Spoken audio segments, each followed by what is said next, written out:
Ok, good. Alors merci beaucoup. En fait, on a vu que la ville intelligente, elle prend en considération, l'objectif c'est d'améliorer la qualité de vie du citoyen. On va vers un développement durable. C'est souvent ce que l'on lit lorsqu'on s'intéresse aux villes intelligentes.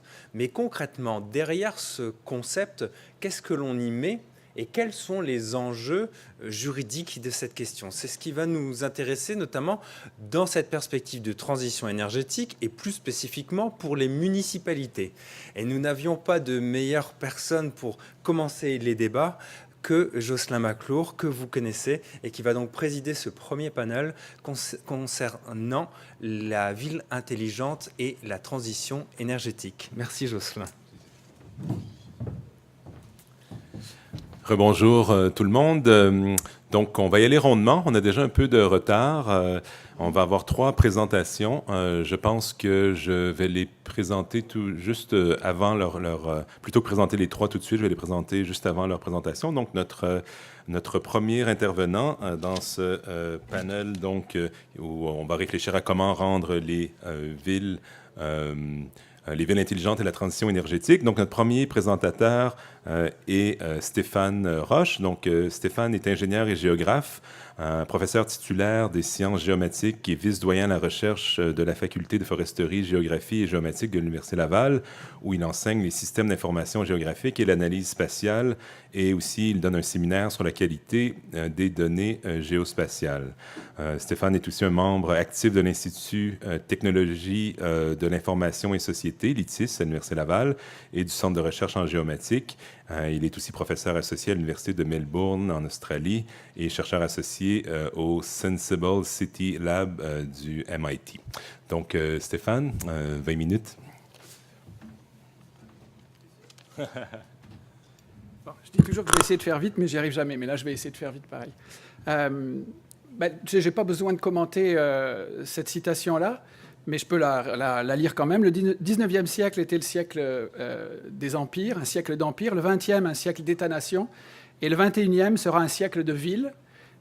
Puis tous les indicateurs, tous ceux qu'on peut observer aujourd'hui, confirment cette tendance-là. Alors, j'étais un peu embêté quand Christophe m'a demandé de participer, parce que moi, les villes intelligentes, je blablate dessus depuis déjà un certain nombre d'années, mais les questions énergétiques, pas beaucoup. J'ai beaucoup d'énergie, mais je ne suis pas un spécialiste. Et puis il m'a dit, oui, mais Smart Grid, Smart City, ça doit être la même chose. Bon, donc je suis là aujourd'hui. Donc soyez indulgents, parce que je ne suis pas du tout un spécialiste des Smart Grid, mais j'ai essayé d'analyser cette affaire-là pour aujourd'hui, en fonction de ce que je connais des villes intelligentes. Puis c'est vrai que c'est un domaine sur lequel je travaille depuis assez longtemps. Alors, 3 points à ma présentation. Rapidement, les défis de l'urbain aujourd'hui. Ensuite, quelques mots sur la ville intelligente. Et puis, ces fameuses smart grids. En quoi ça peut constituer des solutions pour aider les villes à passer à travers cette transition énergétique. C'est un peu la question que je me suis posée. Puis aussi, comment ça peut aider des villes qui revendiquent le statut de ville intelligente en l'associant en général à l'idée qu'elles vont être plus durables, qu'elles vont participer à la lutte au changement climatique. Comment cette idée de recourir à la technologie pour envisager différemment la production, l'échange et la consommation d'énergie peut contribuer à ce grand dessin-là. Donc les défis de l'urbain, rapidement, et puis ça pose un peu la table, c'est que les villes aujourd'hui, c'est 2% à peu près de l'espace habité sur la planète, 2%. Mais c'est 50% de la population aujourd'hui. Puis c'est 75% de l'énergie consommée et environ 80% des rejets en CO2. Donc vous voyez que c'est quand même pas négligeable. Et puis ce que les Nations Unies, dans les prévisions, nous disent, c'est que ça ne va pas aller en s'arrangeant. Ou alors, on peut le voir de 2 manières, ou au contraire, ça va aller en s'arrangeant. C'est-à-dire que la population urbaine ne va pas cesser de croître à peu près partout sur la planète. On nous dit même que d'ici 2050, si on se fie aux prévisions des Nations Unies, plus de 75% de la population mondiale habiterait dans des environnements urbains. Alors, environnement urbain, c'est au sens assez large, mais disons que dans des environnements aux densités relativement fortes. Puis si on regarde un peu l'évolution, 60 jusqu'à 2025, vous voyez que ce n'est pas seulement les grosses agglomérations qui vont croître, mais c'est aussi toutes les villes de taille plus modeste. Donc, la population va s'urbaniser. Puis elle va s'urbaniser, encore une fois, si on suit ces indications-là, à un rythme et avec une intensité que même les pires exodes ruraux qu'on a pu connaître au XXe siècle n'ont jamais atteint cette intensité et cette rapidité là.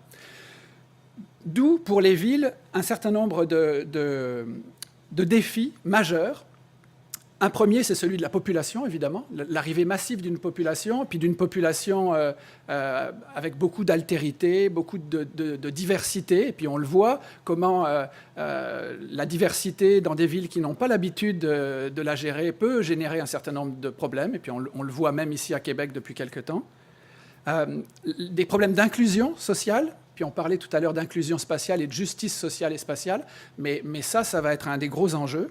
La question des mobilités, et en particulier des mobilités actives, de comment on va gérer ces déplacements de population. Les populations urbaines sont de plus en plus mobiles, les étendues des espaces urbanisés sont de plus en plus grandes, et il y a des enjeux, on le voit bien, la question des mobilités à Québec est une question et un enjeu majeur. Des questions de santé publique, des grandes agglomérations avec des populations très denses, pose un certain nombre d'enjeux de ce point de vue-là, des questions d'alimentation, de sécurité alimentaire et d'éviter de générer des déséquilibres encore plus forts entre des campagnes et des milieux ruraux qui deviendraient des greniers avec une agriculture intensive et puis des villes ultra densément peuplées. Puis là, je vous envoie une nouvelle de science-fiction qui a été écrite par Silverberg qui s'appelle Nomades urbaines, les nomades urbaines. Puis si on ne veut pas arriver dans les nomades urbaines, ce que j'espère pas, il va falloir qu'on réfléchisse à cette affaire-là. Les questions de sécurité civile, sécurité, résilience, sécurité face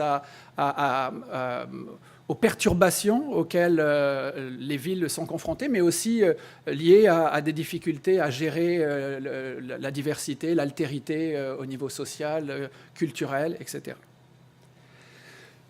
Donc, face à tout ça, il y a quelques grands penseurs des grandes entreprises de technologie de l'information sur la planète qui se sont dit, bingo, là il y a un marché, et un marché d'ailleurs qui est estimé, je crois, à quelque chose comme, j'ai plus le chiffre en tête, mais je ne sais pas si c'est pas 14 milliards de dollars ou quelque chose comme ça d'ici les 2030 ou 2035. Donc c'est un marché colossal auquel les IBM, Cisco, etc. de ce monde, évidemment, ne sont pas restés désintéressés. Et là, ils nous ont proposé l'idée d'une ville intelligente. Puis en fait, une ville intelligente, c'est quoi? C'est une ville qui, d'une certaine manière, va faire appel à l'ensemble des ressources technologiques offertes aujourd'hui pour essayer de faire mieux ce qu'elle faisait jusqu'à présent, c'est-à-dire rendre un service aux citoyens plus apte à en faire des citoyens heureux, de vivre dans leur municipalité, mieux gérer l'ensemble des infrastructures urbaines de manière plus efficiente, etc. etc.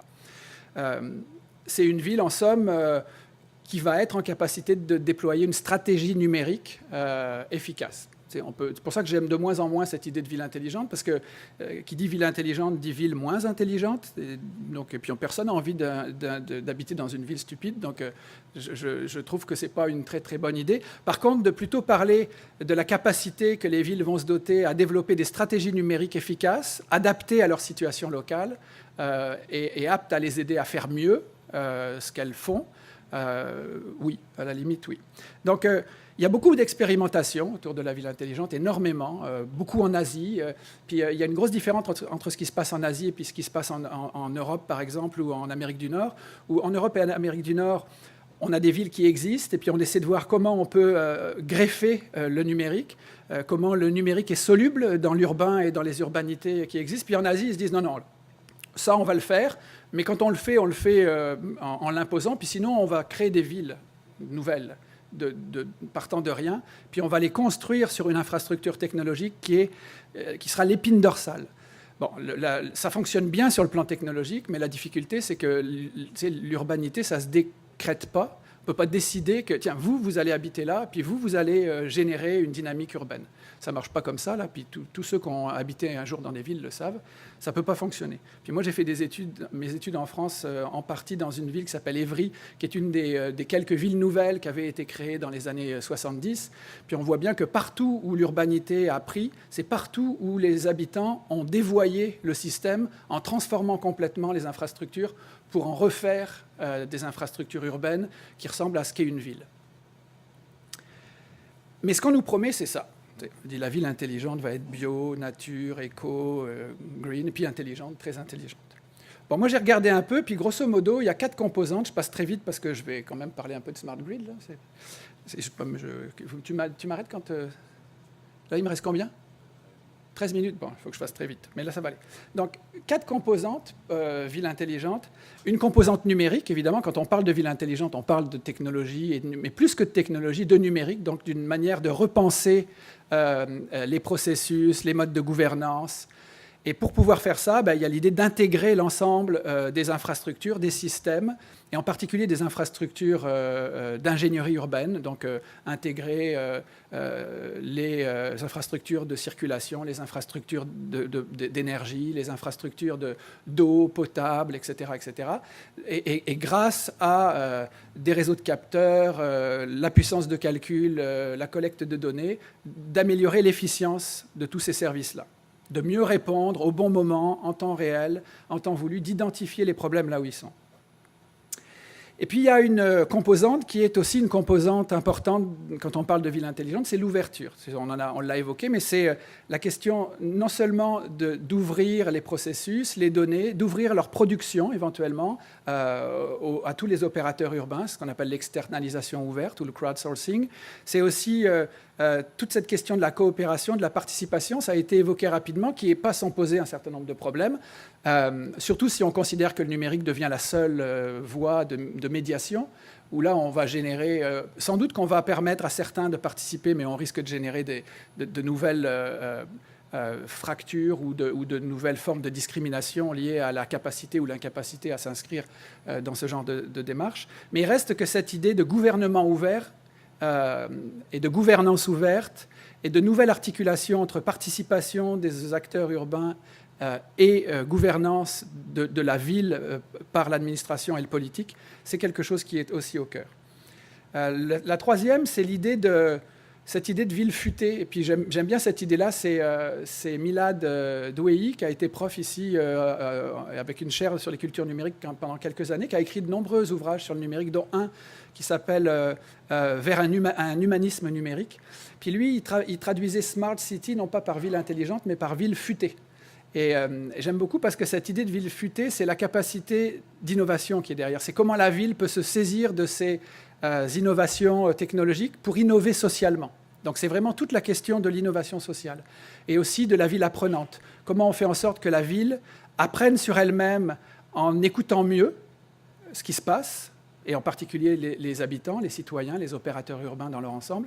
Puis comment aussi elle va offrir à ces gens-là des conditions d'apprentissage en mobilisant la technologie sous forme éducative, par exemple, en développant des laboratoires vivants, des Fab Labs, des initiatives d'urbanisme tactique ou d'acupuncture urbaine, etc., etc. Et puis la quatrième composante, c'est une composante plus sensible qui renvoie cette fois à ce qui est qui fait le sens de l'urbain, c'est-à-dire l'urbanité, puis comment on fabrique de l'innovation urbaine et comment on pense l'architecture, l'aménagement, le design urbain en intégrant ces nouvelles dimensions et ces nouvelles dynamiques urbaines qu'on est capable de mieux capter grâce ou avec la technologie. Alors, Smart Grid, ça c'est la partie là, que j'ai découvert depuis quelques jours, donc je la partage avec vous. Mais j'ai trouvé un site intéressant, puis sur ce site, il y a une association en France qui a fait un petit sondage auprès de 130, il y a eu 130 répondants, pour leur demander, pour vous, dans la ville intelligente, c'est quoi les principaux enjeux? Puis j'ai trouvé ça intéressant parce que l'enjeu principal qui ressort à 56%, c'est la maîtrise de l'énergie. Donc là, ça plug bien ce que j'ai à dire par rapport à la transition énergétique. Puis là, je suis allé voir sur Wikipédia, parce que moi, je suis un fan de Wikipédia pour regarder un peu. Puis ils disent qu'un smart grid, alors en français, un réseau électrique intelligent, tout est intelligent, y compris les réseaux électriques. Grosso modo, là, puis je vais pas, j'ai souligné en rouge, j'ai surligné en rouge des choses qui me semblaient intéressantes, mais bon, ils parlent de réseau électrique d'abord. Puis au début, ça me gênait parce que je me suis dit pourquoi seulement réseau électrique, alors qu'on est en phase de transition énergétique et puis qu'il n'y a pas seulement l'électricité, ou en tout cas pas une seule forme de production d'électricité. Et donc du producteur au consommateur final, ça c'est un élément très important et vous allez le voir, comment toute la chaîne est incluse, ce qui n'était pas le cas auparavant. Et puis pour améliorer l'efficacité énergétique. On est vraiment dans l'efficacité énergétique. Puis on avait une discussion à midi, puis mon éminent collègue de la faculté de foresterie de géographie, qui est assis là-bas à prendre des notes et puis qui va faire le wrap-up ce soir, disait l'énergie qui coûte la moins chère, c'est celle qu'on ne consomme pas. Et donc efficacité énergétique, c'est certainement ce qu'il faut rechercher. Puis donc c'est un réseau électrique intelligent. Aussi, l'idée derrière ça, c'est de concourir à réduire les émissions de gaz à effet de serre, donc de sortir des modes traditionnels de production d'énergie et de contribuer à la lutte au réchauffement climatique. Alors, c'est basé sur une infrastructure technologique. Puis là, moi, je retrouve un peu les bases. En fait, c'est pas très compliqué. Hein. On a commencé à parler de smart grid en même temps qu'on a commencé à parler de ville intelligente ou de smart city, parce que c'est les mêmes qui en ont parlé. Hein. C'est les grandes entreprises de technologie, encore une fois, qui se sont positionnées comme des gestionnaires ou comme les gestionnaires prioritaires ou privilégiés des infrastructures urbaines du XXIe siècle. Et là-dedans, évidemment, l'énergie joue un rôle important. Et donc, c'est toujours le même, l'espèce de système d'opération, là, comme on appelle ça, système d'exploitation de la ville, qui est pensé, certains auteurs parlent de système d'exploitation de la ville, qui est cette infrastructure technologique basée sur des réseaux, des capteurs et des activateurs, des actionneurs, qui vont être capables à la fois d'interpréter ce que les capteurs vont renvoyer et puis de mettre en marche des actions pour aller compenser ou corriger ou réagir de façon adaptée à une situation à un moment donné, dans un lieu donné. Ça, c'est possible uniquement parce que l'ensemble des données qui sont captées par les capteurs sont traitées. Puis là, ça renvoie sur la question des données massives, des algorithmes, de cette intelligence artificielle dont on nous vante les mérites.